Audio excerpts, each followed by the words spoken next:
Hello दोस्तों। आज हम पढ़ने वाले हैं रेलवे के जो एग्ज़ाम हुआ है उसका जो एनालाइज है उसके बारे में पढ़ने वाले हैं। ये सभी के सभी इंपॉर्टेंट क्वेश्चन हैं जो कि अब तक एग्जाम में आ चुके हैं किसी ना किसी रूप में।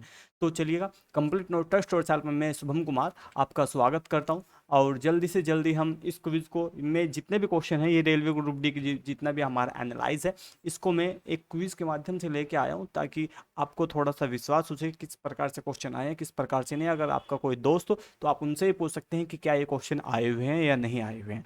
तो चलिएगा, आज की हमारे लिए हमारा जो पहला क्वेश्चन है, ये इधर एक टाइमर चला रहा है 20 सेकंड का, और फिर जो आंसर होगा हमारा वो 10 सेकंड में आ जाएगा। तो जैसे कि मैं बता दूं आपको कि हमारा जो पहला क्वेश्चन है, निम्नलिखित में से किस महाद्वीप को विज्ञान के लिए समर्पित महाद्वीप कहा जाता है? तो यूरोप, ऑस्ट्रेलिया, अटलांटिका या एशिया।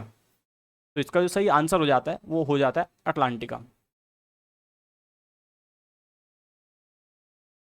क्या कहा गया क्वेश्चन में, फिर से रिपीट कर देता हूँ। जो विज्ञान को समर्पित है, यानी कि जहाँ पे सिर्फ हम लैब लैब अपनी सिर्फ लैब लैब ही इस्तेमाल कर सकते हैं, तो वो कौन सा है?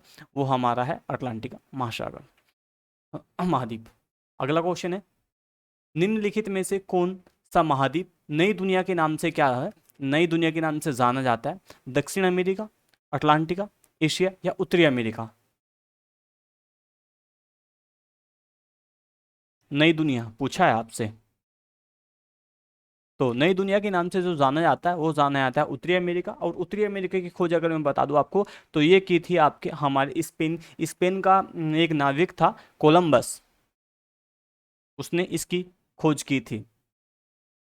आगे बात करते हैं, भारतीय संविधान का प्राधिकार स्रोत क्या है? राष्ट्रपति, भारत के लोग, सरकार, सर्वोच्च न्यायालय। प्राधिकार के बारे में बताते हैं। प्राधिकार के बारे में बताया गया, पूछा गया आपसे, तो प्राधिकार है इसका भारत के लोग। और ये भारत के लोग कहाँ से स्टार्ट होता है? जो भारत की प्रिम्बल है, यानी कि प्रस्तावना है, प्रस्तावना में ही हमें क्या कहा गया, जो सबसे पहले का वर्ड है, हम भारत के लोग, भारत को एक संपूर्ण प्रभुत्व संपन्न, इस प्रकार की जो हमारी प्रिम्बल है उसमें ये सब कुछ वर्ड लिखे गए हैं। अगर मैं बता दूं आपको, हमारी प्रिम्बल में अब तक, यानी कि हमारी प्रस्तावना में सिर्फ अब तक एक बार ही संशोधन हुआ है, और वो जो एक बार संशोधन हुआ था वो हुआ था 42वां संविधान संशोधन द्वारा। ये भी क्वेश्चन काफी इंपॉर्टेंट हमारा हो जाता है, जिसमें कि हमारे 3 शब्द जोड़े गए थे। तो चलिएगा आगे, अगला क्वेश्चन है, सर्वप्रथम इंडिया शब्द का जो प्रयोग किया था, प्रयोग भारत के लिए किस भाषा में किया गया है? सबसे पहले में, यानी कि इंडिया शब्द का जो प्रयोग किया गया किस भाषा से लिया गया? फारसी से लिया गया है, उर्दू से लिया गया है, अरबी से लिया गया या ग्रीक भाषा से लिया गया है? तो जो इसका सही आंसर हो जाता है वो हो जाता है ग्रीक। और ये ग्रीक वही है जो कि सिकंदर जहाँ का था, सिकंदर महान, ये उसी एरिया से आते हैं। और इन्होंने, यानी कि रोम वाले जितना भी एरिया था, इन्होंने भारत को क्या कहा था? सिंधु नदी को हिंदस कहा था, और इंडस के नाम पे क्या पड़ गया था? इसका नाम इंडिया पड़ गया था। आगे चलते हैं, आगे आता है जो हमारे सूत्रकर्णिका होती है, यानी कि माइक्रोकांड्रिया होती है, की खोज किसने की थी?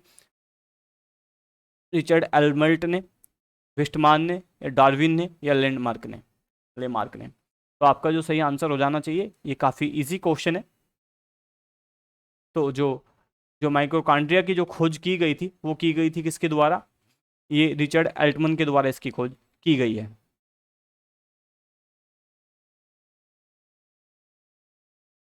अगला है, रेबिस के टीके की खोज किसने की थी? रेबिस के टीके की खोज किस व्यक्ति के द्वारा की गई थी? एल एडवर्ड जेनर के द्वारा, लुई पाश्चर के द्वारा, या फिर रोलैंड विस के द्वारा? रेबिस के टीके की खोज आपसे पूछा गया है, तो इसका जो सही आंसर हो जाता है वो हो जाता है लुई पाश्चर। तो लुई पाश्चर के द्वारा किसकी खोज की गई थी? लुई पाश्चर के द्वारा रेबिस के टीके की खोज की गई थी।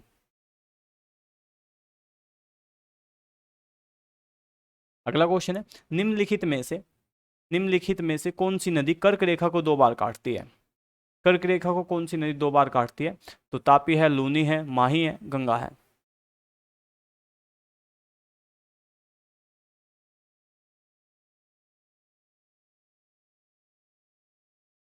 कर्क रेखा को 2 बार काटने वाली जो नदी है वो कौन सी है? वो है माही नदी। और माही नदी कर्क रेखा को कितनी बार काटती है? कर्क रेखा को 2 बार काटती है।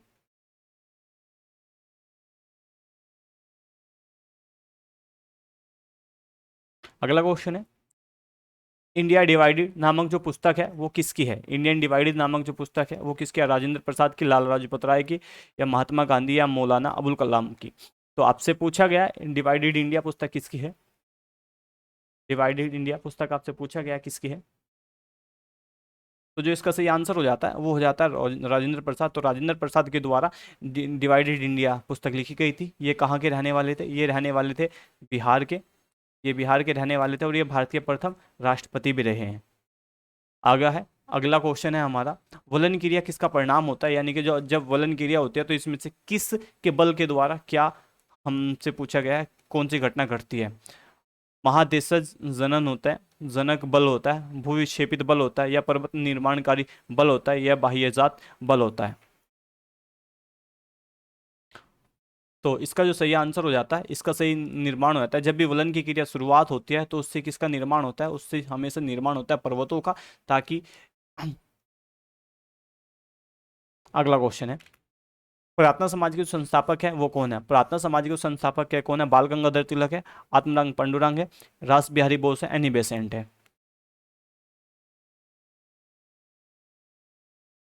बाल गंगाधर तिलक और एनी बेसेंट ने होम रूल स्टार्ट किया था, संस्था बनाई थी। तो इसका जो सही आंसर हो जाता है वो सही आंसर हो जाता है आत्माराम पांडुरंग। और रास बिहारी बोस, रास बिहारी बोस ने क्या किया था आपको ये बताना है। इन्होंने कौन सी संस्था की खोज की थी, कमेंट करके ये बताना है आपको। अगला है, हाल ही में किस देश ने देश में आने वाले पर्यटकों के लिए लंबा वीजा जारी करने का फैसला किया है? अफगानिस्तान, श्रीलंका, पाकिस्तान, बांग्लादेश? हाल ही में किस देश में आने वाले पर्यटकों के लिए यानी कि टूरिस्टों के लिए जो वीजे की अवधि है उसको काफ़ी लंबे रखने की मांग हम बताने की कोशिश की गई है, ताकि वहाँ पे टूरिज्म रह सके ज़्यादा से ज़्यादा। और वो देश है हमारा श्रीलंका, क्योंकि आजकल श्रीलंका काफ़ी वित्तीय हालातों से गुजर रहा है। यहाँ वो देश कंगाल हो चुका है और यहाँ के राष्ट्रपति भी अब सिंगापुर या मलेशिया की ओर लगातार ट्रैवल कर रहे हैं। अगला है, सत्यार्थ प्रकाश नामक जो ग्रंथ है वो किसके द्वारा लिखा गया? राजा राम मोहन राय द्वारा, अरविंद घोष द्वारा, स्वामी विवेकानंद द्वारा, दयानंद सरस्वती द्वारा? सत्यार्थ प्रकाश की खोज पूछा गया आपसे, सरकार इसकी ग्रंथ किसने लिखा है? तो जो इसका सही आंसर हो जाता है, इसका सही आंसर हो जाता है दयानंद सरस्वती। दयानंद सरस्वती ने सत्यार्थ प्रकाश की जो ग्रंथ लिखा था। राजा राम मोहन राय ने ब्रह्म समाज की स्थापना की थी। और स्वामी विवेकानंद, इन्होंने 1993 में शिकागो विश्व धर्म सम्मेलन में भाग लिया था। अगर बात करता हूँ मैं भारत में कुल कितने प्रमुख बंदरगाह हैं, तो प्रमुख बंदरगाह के बारे में पूछता है आपसे। 13, 6, 9, 9 या 11? आपसे पूछ रहा है कि भारत में प्रमुख बंदरगाह कौन कौन से हैं। 13, 6, 11, 9? तो जो सही आंसर हो जाता है वो सही आंसर हो जाता है इसका 13। भारत में जितने प्रमुख बंदरगाह हैं वो कितने हैं? वो 13 बंदरगाह हैं, 13 बंदरगाह हैं। अगला क्वेश्चन है, निम्नलिखित में से किस लिए कानपुर जो है, कानपुर किस लिए प्रसिद्ध है? निम्नलिखित में से किसके लिए कानपुर जो प्रसिद्ध है? चीनी उद्योग के लिए, लोह इस्पात के लिए, कोयले के लिए, चमड़ा उद्योग के लिए? मैं आपको बता दूं, कानपुर यूरिया के लिए भी, जो यूरिया है उसके लिए भी काफी प्रसिद्ध है। और यूरिया का जो फॉर्मूला होता है, शायद ये यूरिया का फॉर्मूला है। तो इसका जो सही आंसर हो जाता है वो हो जाता है चमड़ा उद्योग। तो चमड़ा उद्योग किसके लिए प्रसिद्ध? कानपुर चमड़ा उद्योग के लिए प्रसिद्ध है। चमड़ा उद्योग के लिए एक शहर और प्रसिद्ध है जिसका नाम है चेन्नई।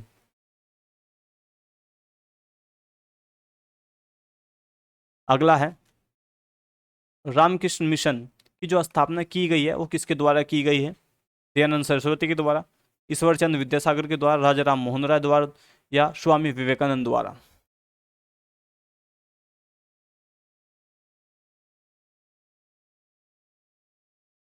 तो जो इसका सही आंसर हो जाता है वो हो जाता है दयानंद, ओ सॉरी, स्वामी विवेकानंद। इसका सही आंसर हो जाता है रामकृष्ण परमहंस का। रामकृष्ण मिशन की जो स्थापना की थी वो स्वामी विवेकानंद के द्वारा की गई है। अगला क्वेश्चन है, निम्नलिखित में से ग्रीन हाउस जो ग्रीन हाउस गैसेस है नहीं है, ग्रीन हाउस गैसेस में जो नहीं है उसका उसकी मात्रा पूछी गई है। Carbon, carbon monoxide, nitrous oxide, sulphur hexa fluoride या मेथेन, इनमें से आपसे पूछा गया है कि इनमें से कौन सी वो गैस है जो कि किसमें नहीं होती, हमारी ग्रीन हाउस गैसेज में नहीं पाई जाती है। तो जो इसका सही आंसर होगा carbon monoxide. Carbon monoxide green house gases में नहीं होती है। तो आपको क्या याद रखना है, कौन कौन सी गैसेज होती है, नाइट्रस के ऑक्साइड होते हैं और सल्फर के ऑक्साइड होते हैं और मीथेन के भी ऑक्साइड इसमें पाए जाते हैं। अगला क्वेश्चन है आपका, भारत की प्रथम पंचवर्षीय योजना की जो शुरुआत की गई थी वो कहाँ, वो कब हुई थी? 1952 से 53 में, 48 से 49 में, 1956 से 57 में, 1951 से 52 में। आपसे पूछा गया भारत में जो प्रथम पंचवर्षीय योजना थी वो कब शुरू की गई थी?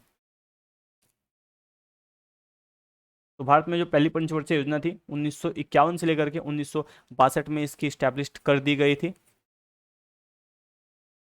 जिसे योजना उस वक्त के योजना आयोग द्वारा आगे किया गया था, राष्ट्रीय विकास परिषद के द्वारा। आगे है विश्व हरित क्रांति के जो जनक है, विश्व हरित क्रांति के जनक कौन है? वर्गीज कुरियन है, निकोलस टॉमली है, फ्रेडरिक हैमिल्टन है या नॉर्मन बोर्गेस है, बोरलॉग है। आपसे पूछा गया है विश्व क्रांति में जो हरित क्रांति है उसके बारे में, उसके जनक पूछा गया है। तो नॉर्मन बोरलॉग इसके क्या है, इसके नॉर्मन बोरलॉग क्या है, हरित क्रांति के जनक कहे जाते हैं। अगला है एंजाइम। एंजाइम अनुपस्थित किस में होते हैं? एंजाइम के जो एब्सेंट है, एंजाइम किस में एब्सेंट रहते हैं? आपसे पूछा गया है जीवाणुओं में, स्लाइम, मोल्टस में, कवकों में या विषाणुओं में?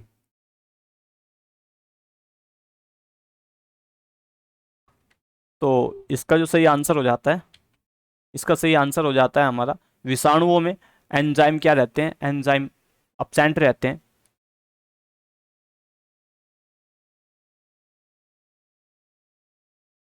अगला क्वेश्चन है निम्नलिखित में से भारत की जो सबसे बड़ी जनजाति है, भारत की जो सबसे बड़ी जनजाति है कौन सी है? गोंड है, इरुला है, राजी है, पानियान है। भारत की सबसे बड़ी जनजाति के बारे में पूछा गया है।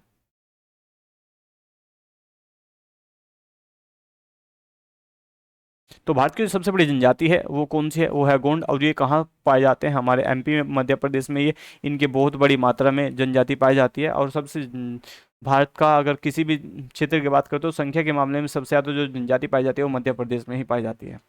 अगला क्वेश्चन है गंगा नदी अपने मुहाने पर डेल्टा का निर्माण करती है, ये डेल्टा कहाँ से शुरू होता है? अगर हम बात करते हैं डेल्टा, जो गंगा और ब्रह्मपुत्र सबसे बड़ा अपना डेल्टा बनाती है वो बनाती है अपना सुंदरवन में। और सुंदरवन में ये आपसे पूछा कि कहाँ से शुरू करती है, तो कोलकाता, गोरो, बजबज या सुंदरवन से। तो इसका जो सही आंसर है कहाँ से शुरू करती है, और ये क्या है इसका, गोरो से शुरू करती है। सुंदरवन में विश्व का सबसे बड़ा डेल्टा बनाती है। कौन कौन सी नदी बनाती है? गंगा और ब्रह्मपुत्र विश्व की सबसे बड़ी जो नदियों में से एक है, वो इसका निर्माण करती है। किस महाद्वीप में ज्वालामुखी का सर्वदा अभाव पाया जाता है? यानी कि आपसे पूछा गया है कि ऐसा कौन सा महाद्वीप है जहां पे ज्वालामुखी नहीं पाए जाते हैं? ऑस्ट्रेलिया, एशिया, अटलांटिक या यूरोप? आपसे पूछा गया है कि किस महाद्वीप में ज्वालामुखी नहीं पाए जाते हैं, तो ऑस्ट्रेलिया, एशिया, अटलांटिका या यूरोप? तो इसका सही आंसर हो जाता है ऑस्ट्रेलिया। ऑस्ट्रेलिया में एक भी ज्वालामुखी नहीं पाया जाता है, ऑस्ट्रेलिया में एक भी ज्वालामुखी नहीं पाया जाता है। तो जंग लगना एक किस प्रकार की प्रतिक्रिया है? आपसे पूछा गया है। कमी के कारण होता है या आयनीकरण होता है या उपरोक्त में से कोई नहीं, ऑक्सीकरण के कारण होता है। आपसे पूछा गया कि जंग किसके कारण लगता है,